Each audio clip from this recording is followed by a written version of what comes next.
seller, a house flipper, a businesswoman, a go-getter, a big investor, a gold builder that could teach you to get richer like millions, baby. You really about to fill your savings. You about to have multiple streams to pass your children, baby. Let me teach you to get your credit on track in the long run. You'll make it all back at Catalyst and watch it all psychological black owned firm, but we ain't all black owned. What's up, everybody? It's your girl, Constance Carter. It's Thursday. What's happening? Come on in, my friends. You know that I love to have a conversation when I go live. This is a dialogue and not a monologue, okay? So come on in. Go tell your friends that Constance Carter is in. Let me tell you something. I be having bars. Hold up. I be having bars. All right.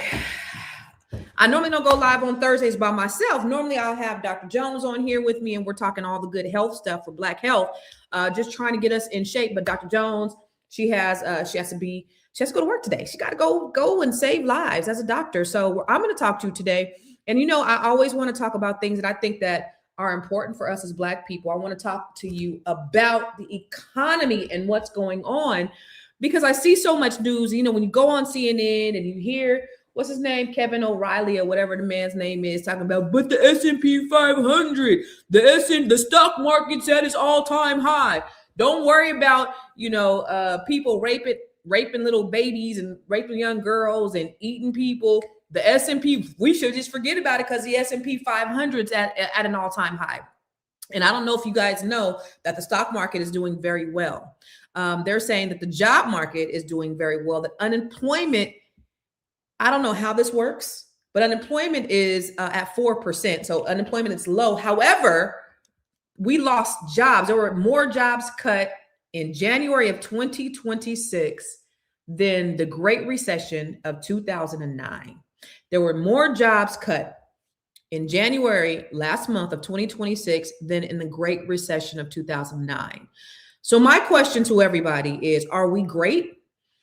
Donald Trump claims that we are the most respected country in the world. We're actually a laughing stock.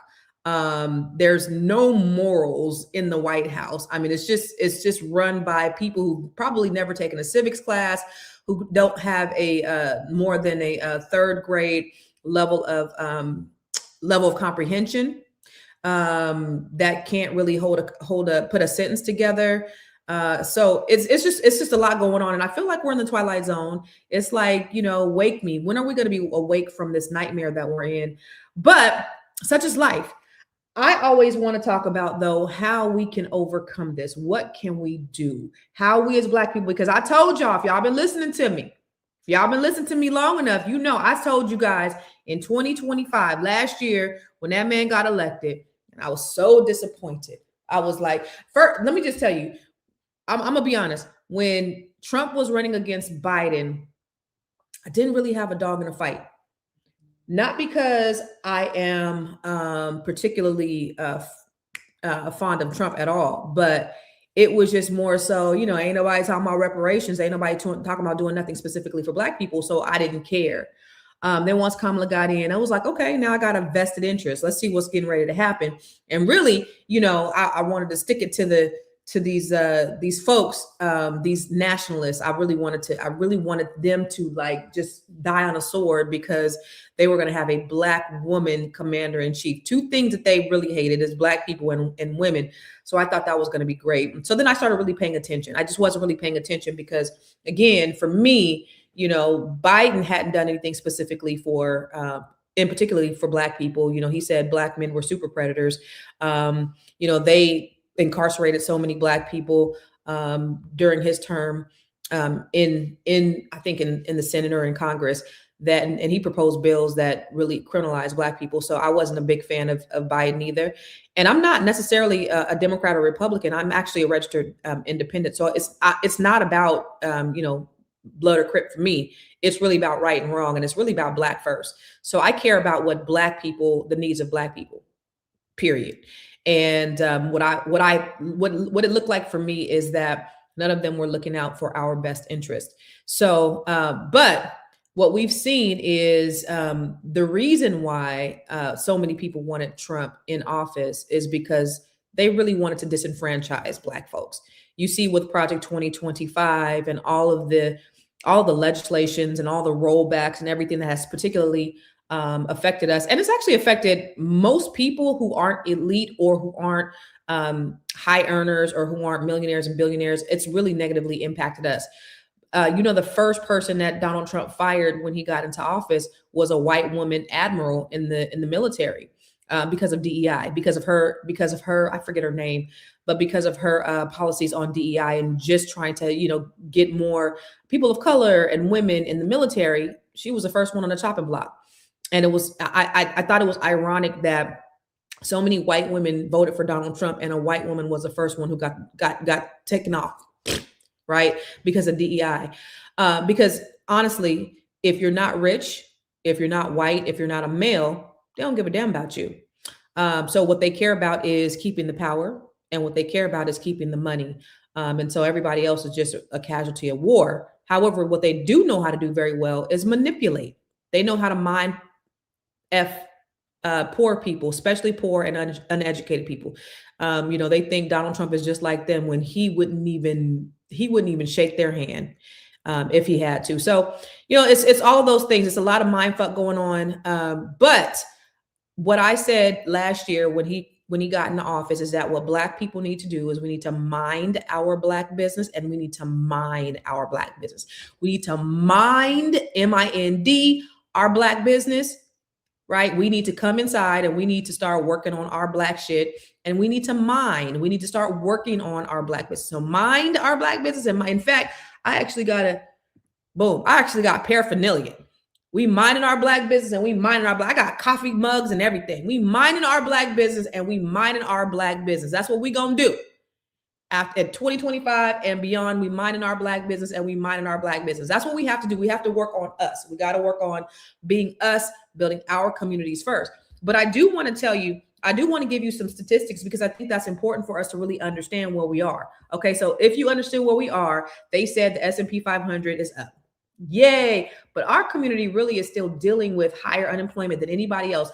And that it means that we're not really participating in this wealth of economy. So if stock market is up, if you're not participating in the stock market, then how are we benefiting? So we do have to participate in the stock market, and we're going to talk about that. However, that's not our main source of income for the most part. So what happened is in January of 2026, 108,000 jobs were cut. 108,435 jobs were cut. And that's the highest that layoffs have been since 2009 during the Great Recession. Okay. Hiring intentions are at historic lows. So they're talking about the S&P 500 is so high, but they don't even intend on hiring people. Okay. Unemployment overall is at 4.3%. But here's the part that people miss. Low employment rate doesn't mean low employment for everybody. It doesn't mean that everybody's winning. Okay. So if it's 4.3 for everybody else, guess what it is for Black people? We're at 7.2. So we're almost double unemployment of everybody else. So that's the highest of any other racial group. White unemployment is at 3.7. Of course. Why? So they're saying you've heard these white guys crying and saying that they're being discriminated against and they want reparations because they're being discriminated against and they're the most hated, but they're the most employed. They're on the most boards. They have the most wealth. They have the most land, but they're the most disenfranchised. So they want money for that too. That is insane. So they're at 3.7% white people, right? White men, white people. And then Hispanics are at 4.7. Asians are at 4.1. Okay. So we're at 8% and we're rising. Now, I don't know if you know, but that is so critical. Black men. Yeah. So it was sad because yesterday I put out this video that I had put out last year, and it was about 300,000 Black women. I put that out when when it was first announced that 300,000 Black women had lost their jobs. And in some of the comments, especially on YouTube, because that's where my biggest trollers are on YouTube, Black men were like, good, because these Black women out here thinking they run shit and thinking they so educated. But it's like, brother, don't you know if the Black woman is unemployed, that affects the Black family? We're not trying to get educated so we can go off and be independent. We're trying to build our families. So if it affects Black women, it's also going to affect Black men. So I don't understand what the celebration was for some Black men Those are the beta men. Those were the beta men though. Because if you're a black man and you're celebrating the fact that your woman, which you probably don't have a black woman, was laid off, that says a lot about you. Okay. But now black men's unemployment is at 8%. That is critical, y'all. Black men are the first one fired. They're the last one hired a lot of the times. And they're often locked out of a lot of growing sectors like tech, corporate leadership. You see more black women than you see black men. That's by design. Okay. So that's another way that they can pit us against each other. Black women, our unemployment, we're at 6.4%. Okay. It improved a little bit, but it's still significantly high. 300,000 of us lost our jobs last year. So don't get comfortable with that number, because black women are overrepresented in sectors like government, education, service. Okay. Cuts to DEI have significantly cut a lot of black women jobs. Federal jobs. I'm in the DMV. A lot of these black women had they had GGJs. That's what they call them out here. These good government jobs. Everybody was making six figures. Doge came and cut 270,000 of those jobs. And a significant number of those people who held those jobs were. So it's not just a job market shift, you guys. This is a restructuring of opportunity. That's what I really believe. So if you're on my page, I did like I said, I reposted this video. It's called 300,000 Black Women, One Historical Moment or something like that. Take a look at that video. I'm not going to show it right now, but I think, wait, is it in here? Because I think it's so important that my phone is going off the hook. I think it's really important that we understand. Let me see if it's in my thing and I can show it real quick. If it's not, it's cool, because many of you may have seen it already. You may have not, but look on my page, 300,000 Black Women, One Historical Moment or something like that. Because I explain what's going on, because I believe that it's a time of a great awakening for Black people. So while we're going through this tribulation, I think that this is a perfect opportunity for us. This is an opportunity because layoffs are continuing to rise. We're still double everybody else. Hiring has slowed down significantly. AI, I just talked about this on Monday. AI is replacing, they said AI will replace all the, Mustafa of Microsoft said AI will be replacing all white collar jobs in the next 18 months. Not will be, can replace. AI can replace all white collar jobs. As Microsoft said this, in the next 18 months. That's huge. Government jobs are shrinking. So now our services are shrinking as well. As a result, nobody cares about that. And then you got to think about these DEI protections that we had in place. They're rolled back. So who sits at the intersection of all that? Black men and Black women, right? Now, we know that Black people were not the biggest benefactors of DEI. It was white women. But we still had roles. A lot of our roles were inside those sectors. So I think the deeper economic reality is that even when the economy looks stable, Black employment is always higher. Black workers are always more sensitive to downturns. You know this. You know the term where it says when Black people, when America has a cold, Black people get the flu. It's always been that way. Here's the thing: when they have this whole idea of meritocracy, and meritocracy is not about merit at all. Meritocracy is simply about hiring people who look like them. So you better believe when people are in positions of power, they're going to naturally hire people that look like them rather than people who don't, right? People who have similarities, people that they want to be around and they want to work with. And what they don't understand, I think, is that when you have a diverse workforce, and I was fortunate to grow up in the Silicon Valley where diversity is celebrated. So I had jobs at some really great companies where diversity was celebrated, like HP. They're all about diversity before it became a thing. They knew that when you have a diverse work environment, you have lower turnover, you have higher momentum, you have, more loyalty. HP, when I worked there, and I worked up there in the C-suite next to the CEOs, they understood they didn't pay the most. They didn't pay the most. However, they had the most loyalist employees. So when you came to apples to apples pay, they weren't at the top, but people wanted to work there because they were celebrated, not tolerated. And so that's the thing that people don't understand, is that you lose money when you lose diversity. But people are so sick with racism that they rather cut off their nose to spite their face because they don't want to be around people of other ethnicities. So I don't want you guys to think that this is doom, and I'm not going to be here very long because I got to get on another podcast in about 30 minutes. But if your only plan is your job, the data is telling us that jobs are scarce and hiring. Do I keep freezing? That being hired is tightening up, and we are disproportionately affected. Okay, we are the ones that are being affected more than everybody else. Do I keep freezing? Did I keep freezing? I think I keep freezing. But we're being affected more than anybody else. And that's what we have to understand. So we have to really position ourselves so that we are not. The Bible says that we should have Ecclesiastes 11:2. So we should have 7, no 8 revenue streams, because we never know when a disaster is going to strike. And I'm telling you, right now is a disaster. Right now is a time where there's perilous times, because they're being exposed. The United States of America is being exposed. We're supposed to be the moral authority. We're supposed to be, the melting pot, but that's not what it is. White people are afraid of the great replacement. They're afraid that they're going to be replaced. And the funny thing is, especially the people who really believe in the great replacement theory, they're going to be replaced right out of their jobs. And those are AI jobs. So yeah, you are being replaced, buddy, but it's not by minorities. It's not by Black people.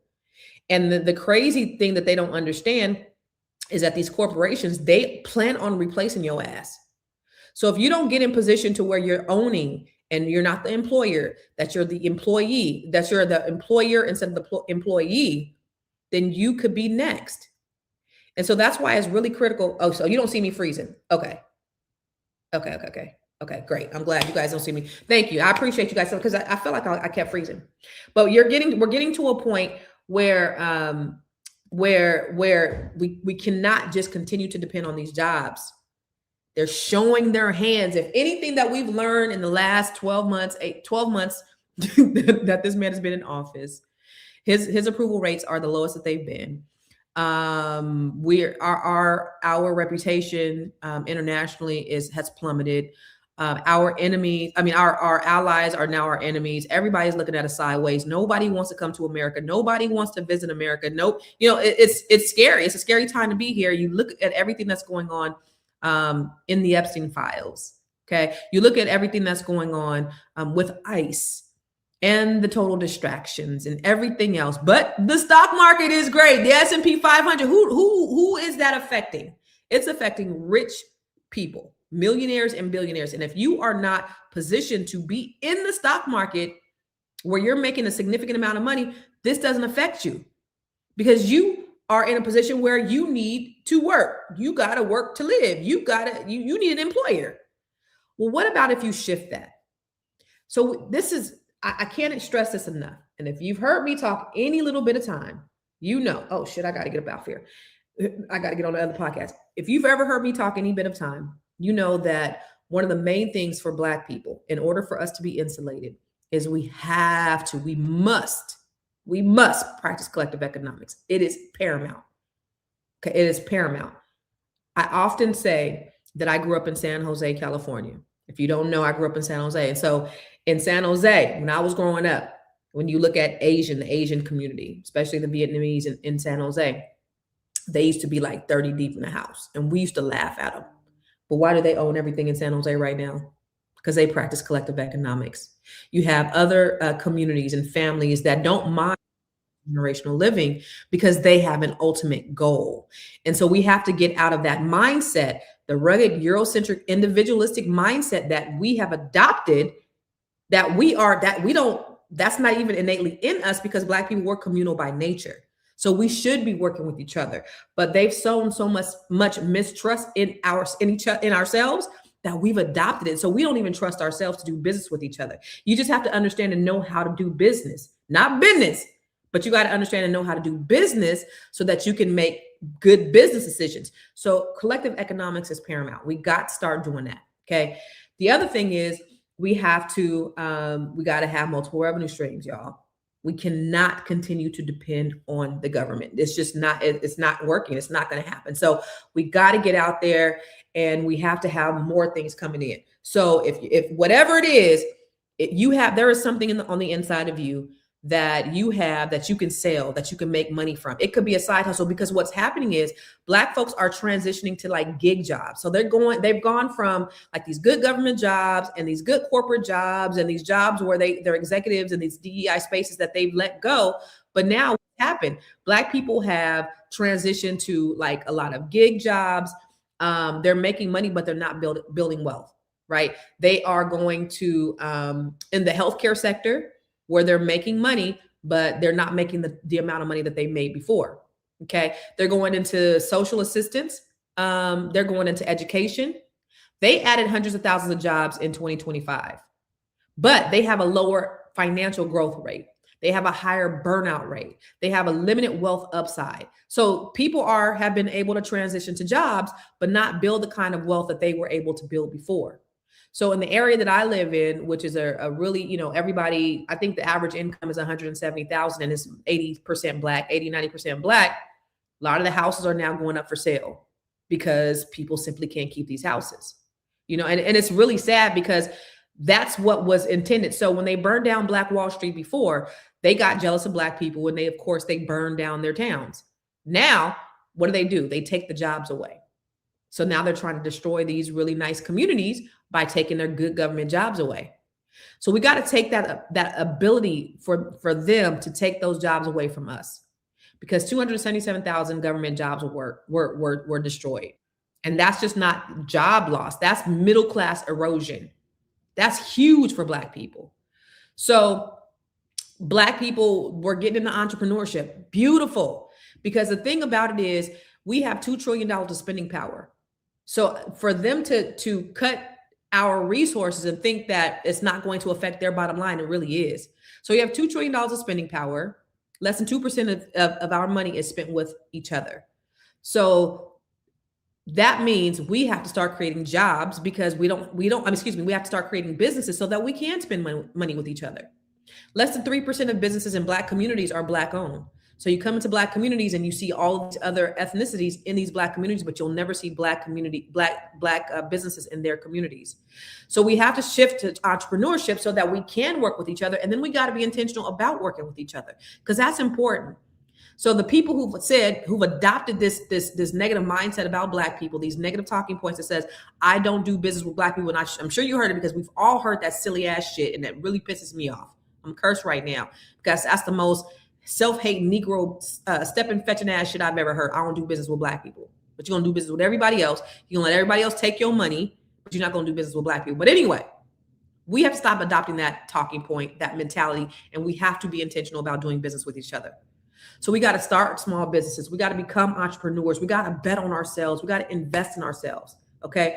We have one of the fastest growing entrepreneur groups in this country. Okay. Many are starting businesses not because of necessity, but not from abundance, not because we just have to, but because not because we want to, but because we have to. But that's how we had to do it back in the day, in the 30s and 40s, when we were building wealth, when we were segregated. Because remember, the second time that Black Wall Street failed, the second time it collapsed for the final time, was during what? Integration. Why? Because we thought the white man's ice was colder. Because when we no longer had to do business with Black people, we stopped doing business with Black people. So we have to. It is necessary that we are intentional about doing business with each other. So if you see a Black business popping up, y'all support them. Y'all spread the word. Y'all share Black businesses. If you see a Black business, we need each other to survive. Y'all remember that song by Hezekiah Walker? I need you to. We need each other to survive. We can't do it alone. So don't get jealous. Help. Okay. And then this is what I teach when I teach these Black women inside my group. I coach Black women in a community called the Net 7 Collective. And one of the things I said is we all have different journeys. We all going to get to our destination at different times. And the beautiful thing about our community is that some of us get to the promised land a little bit before everybody. It's an evolution. It's a journey. Some people get there a lot sooner than the others. But when that person gets there, let's cheer them along. Yeah, you got there. And that person that gets there, you do what you can to bring the other women alongside you. That's how we got to do, Black people. We got to stop being jealous because they've done this divide and conquer shit to us for so long, especially with the Willie Lynch. Light against dark, young against old, rich against the poor, all of that stuff. This is how we've been conditioned. Got to break that mindset, y'all. And we got to really start supporting each other. This is so important. So listen, I got to get up out of here. I wanted to talk about so much, but I got to get on this other podcast because I know she's probably over there like cursing me out right now. I do want to say this. I don't know if y'all could tell, but your girl is turning 50 next week.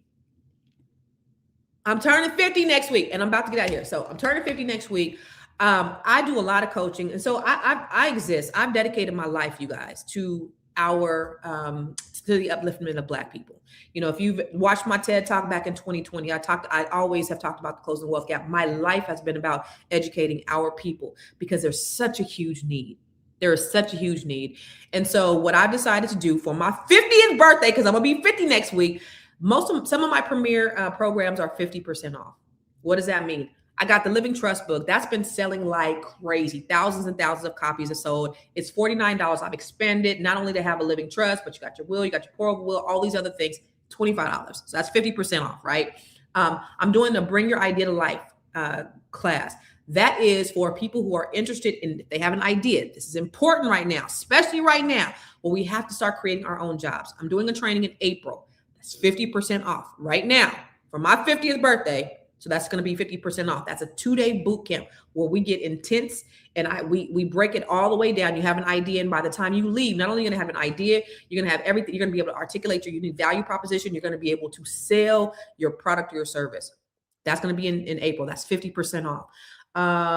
What else do I got that's 50% off? Oh, I do wealth coaching. So, I own a mortgage company. I own a real estate company. I do some wealth and credit coaching. 50% off. The big one is the Net 7 Collective, which is my passion project, which is me coaching Black women every single week. Last night we had our meeting. We have some really great goals of what we're doing in terms of like investing and building our net worth and our revenue streams up. So I'm coaching these Black women into millions of dollars, and that's 50% off. So if you go to my website, go to ConstanceCarter.com, and I got to get up off of here because I know that she didn't text me again. Go to ConstanceCarter.com. Go to ConstanceCarter.com, and then when you go to ConstanceCarter.com, there's a coupon code that's CC's birthday. CC birthday.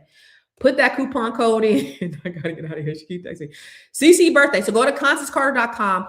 Look at all of my programs. Put that in. That's going to give you 50% off. Again, I just want to help you. I want to help you to be able to build, grow, and pass your wealth to your children, your children's children. They said our wealth is going to be a zero in the year 2053. I don't believe that. They didn't fucked around and gave us the internet. They gave us AI, and we have each other as well. So my goal and my mission and my job is to make sure that I can help Black people in any way possible. All right. So I'm gonna get up out of here. I love y'all. I got to get to this other podcast because I'm about to get in trouble. Peace.